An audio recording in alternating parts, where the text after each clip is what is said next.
అందరికీ నమస్కారం అండి. Welcome to Srirastu creations. ఏంటండి ఏదేదో చూపించేస్తున్నాను అనుకుంటున్నారా? మా పెద్ద బాబు ఇంకొక 2 డేస్లో హాస్టల్కి వెళ్ళిపోతాడు. సో ఏం తింటావు నాన్న అంటే నాకు చికెన్ పిజ్జా తినాలని ఉంది అన్నాడు. సో దానికి మేము ఆర్డర్ పెడతాము అంటే లేదు లేదు నేనే తయారు చేస్తాను ఇంట్లో అందరికీ అన్నాడు. సో చెప్పిందే తరువు అన్నీ లిస్ట్ అవుట్ చేసుకున్నాడు. వాళ్ళ డాడీతో పాటు మార్కెట్కి వెళ్ళి వాడికి ఏమేమి కావాలో అన్నీ లిస్ట్ ప్రకారం తెచ్చుకున్నాడు. అన్నీ టిక్ మార్క్ చేసుకుంటూ దాని అమౌంట్ పక్కన రాసుకుని చిల్లర కౌంట్ చేసి మళ్ళీ మాకే ఇచ్చి అంతా చాలా మెచ్యూర్డ్గా చేశాడు. ఆ తర్వాత ఇంటికి వచ్చాక మొత్తం వాటిని చిన్న చిన్న క్యూబ్స్లా కట్ చేశాడు. ఈ లోపల చిన్న బాబు వచ్చి నేను కూడా చేస్తానని వెజిటేబుల్స్ కట్ చేస్తున్నాడు. క్యాప్సికమ్ అయితే గట్టిగా ఉంటుంది కాబట్టి క్యూబ్స్లో బాగానే కట్ చేస్తాడు. టమాటో కొంచెం స్మాష్ చేశాడు కానీ నేను కట్ చేస్తానంటే ఒప్పుకోకుండా వాడే కట్ చేసాడు. ఆ తర్వాత స్టవ్ వెలిగించి ఆయిల్ వేశాడు ఆ పొనంలో.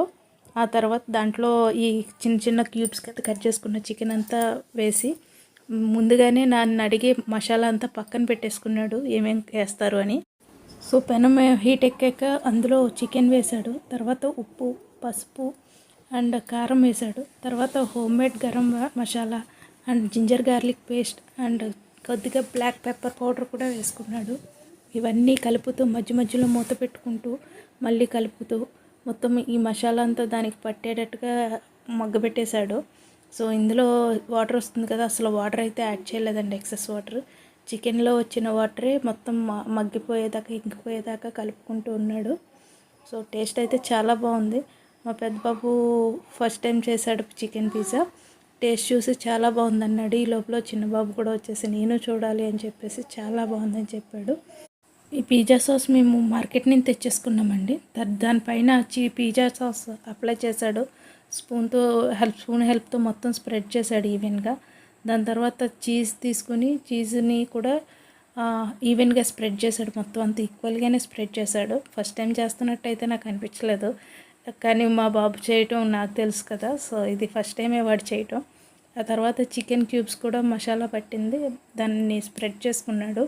తర్వాత కొన్ని వెజ్జెస్ తీసుకున్నాడు.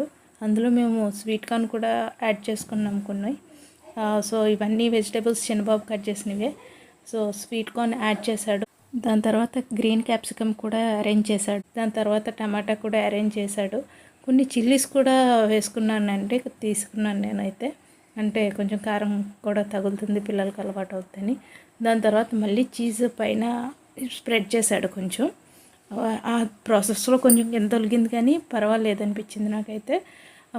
సో దాని తర్వాత 200 డిగ్రీస్ సెంటీగ్రేడ్లో 10 మినిట్స్ పాటు ఈ పిజ్జాని హీట్ చేశారు. సో ఈ ప్రాసెస్ అంతా కొంచెం వాళ్ళ డాడీ హెల్ప్ చేశారు, ఎలా ఆన్ చేయాలి ఏంటి అన్నది, బట్ డాడీ చేశాడు. ఆ తర్వాత ఈ పిజ్జా బయటికి తీయడానికి కూడా కొంచెం కష్టపడ్డాడు కానీ మొత్తానికి తంటాలు పడి తీసేశారు. చూసారా, తంటాలు అయితే మామూలుగా పడలేదు. ఆ తర్వాత వాళ్ళ డాడీ కట్ చేసి ఇస్తే వాళ్ళ అన్నదమ్ములు ఇద్దరు కలిపి చాలా బాగా ఎంజాయ్ చేశారు. ఆ తర్వాత మేము కూడా తిన్నాము. టేస్ట్ అయితే చాలా బాగుందండి. మా పిల్లలకి మీ బ్లెస్సింగ్స్ కూడా అందుతాయని కోరుకుంటున్నాను. Please subscribe my channel. Thanks for watching. Bye.